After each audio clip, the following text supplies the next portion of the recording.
warahmatullahi wabarakatuh. Anak-anakku yang soleh dan solihah, ketemu lagi dengan Bu Esti, semoga tidak bosan ya. Hari ini kita akan belajar sejarah kebudayaan Islam atau biasa disebut dengan SKI. Nah, yang akan hari ini kita bahas adalah kepribadian Nabi Muhammad SAW. Nah, seperti apa ciri-ciri kepribadiannya? Yuk kita simak. Oke anak-anak, pembelajaran SKI hari ini kita akan membahas tentang sifat dan ciri kepribadian Rasulullah Muhammad SAW. Nah, apa saja sifat dan ciri kepribadian beliau? Yuk kita simak. Yang pertama adalah sifat mulia Nabi Muhammad SAW. Sifat dan perilaku mulia Nabi Muhammad terdapat dalam 4 sifat wajib bagi Nabi dan Rasul. Nah, apa saja sifat mulianya? Yang pertama adalah sidik. Yang kedua adalah amanah, yang ketiga adalah tabligh, dan yang keempat adalah fatonah. Nah, kita akan membahas satu persatu dari keempat sifat mulia Nabi Muhammad SAW. Yang pertama adalah sidik. Sidik artinya adalah jujur dan benar.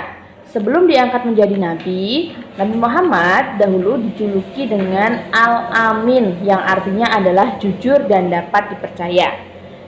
Nah, oleh karena Nabi Muhammad mendapat julukan sidik atau jujur, sehingga Nabi Muhammad mustahil apabila memiliki sifat hizib atau berdusta. Sifat mulia Nabi Muhammad yang kedua adalah amanah. Amanah artinya adalah dapat dipercaya.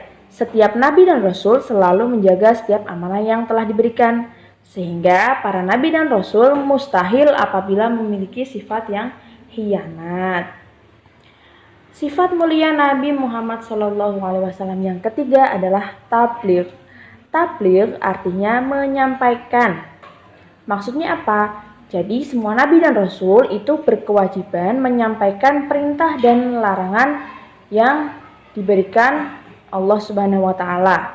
Oleh karena itu mustahil apabila Nabi dan Rasul bersifat hitman atau menyembunyikan pesan dari Allah. Sifat mulia Nabi Muhammad SAW yang keempat adalah fatonah. Apa itu fatonah? Fatonah artinya bijaksana dan cerdas. Dimaksudkan bahwa semua Nabi dan Rasul yang diutus oleh Allah Subhanahu wa Ta'ala itu tujuannya untuk memecahkan semua permasalahan umatnya. Sehingga tidak mungkin apabila Nabi dan Rasul bersifat baladah atau bodoh. Nah, itu tadi adalah keempat sifat mulia Nabi Muhammad SAW dan sifat-sifat mulia yang wajib dimiliki oleh para Nabi dan Rasul yang sudah diturunkan oleh Allah. Selanjutnya, setelah sifat, kita akan membahas tentang ciri kepribadian Rasulullah Muhammad SAW.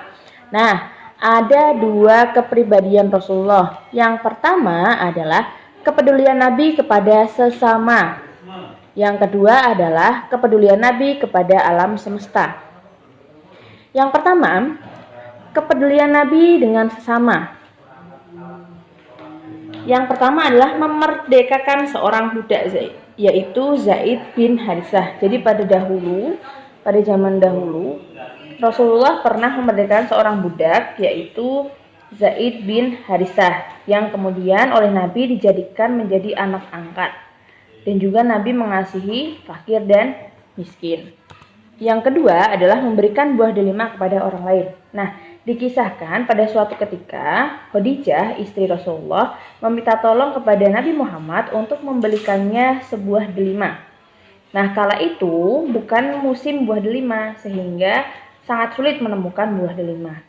Akhirnya Rasulullah pun mencari dan mendapatkan satu buah delima, dan karena bukan musim buah delima, maka harganya pun sangat mahal. Ketika perjalanan pulang, Rasulullah bertemu dengan seorang laki-laki di tengah jalan yang terlihat kebingungan. Ketika ditanya oleh Rasulullah, laki-laki itu pun menjawab bahwa istrinya sedang hamil dan meminta buah delima. Akan tetapi, dia sudah seharian mencari buah delima namun tidak menemukannya. Akhirnya karena Rasulullah merasa kasihan, diberilah buah delima yang telah ia beli untuk Khadijah tadi kepada si laki-laki tersebut. Akhirnya si laki-laki tersebut berterima kasih dan pulanglah Rasulullah ke rumah, kemudian bertemu dengan Khadijah dan menyampaikan apa yang telah ia alami di perjalanan tadi, sehingga buah delima yang menjadi titipan Khadijah tadi diberikan kepada seorang laki-laki yang ia temui di jalanan tadi. Dan jawaban dari Khadijah adalah, jikalau memang buah delima itu engkau berikan kepada orang yang membutuhkan, aku ikhlas, inilah sedekah kita. Nah, jadi Rasulullah itu peduli dengan sesama, tidak hanya untuk dirinya sendiri, tapi juga mengajarkan kepada para istrinya. Kemudian yang ketiga adalah Nabi memberikan maaf kepada Suraqah bin Malik.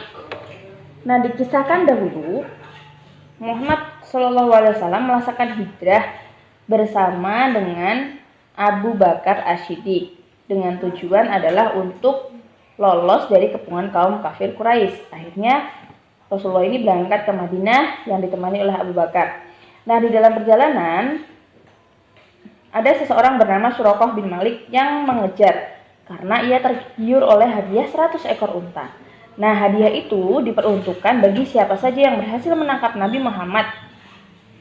Di tengah padang pasir, ketika Suraqah ini tinggal beberapa langkah untuk menangkap Rasulullah, tiba-tiba kudanya terperosok jatuh sehingga Suraqah ini merasa kesakitan. Nah, melihat hal itu, Nabi Muhammad bukannya malah meninggalkan, akan tetapi kembali untuk menolong si Suraqah bin Malik ini. Akhirnya Suraqah pun meminta maaf kepada Nabi dan Rasulullah pun memaafkan dan membiarkannya pulang. Nah, itu adalah salah satu kepedulian Nabi dengan sesama. Meskipun orang lain itu berusaha berbuat baik kepadanya, tapi ia tetap memberikan maaf. Kedua adalah kepedulian Nabi dengan alam sekitar.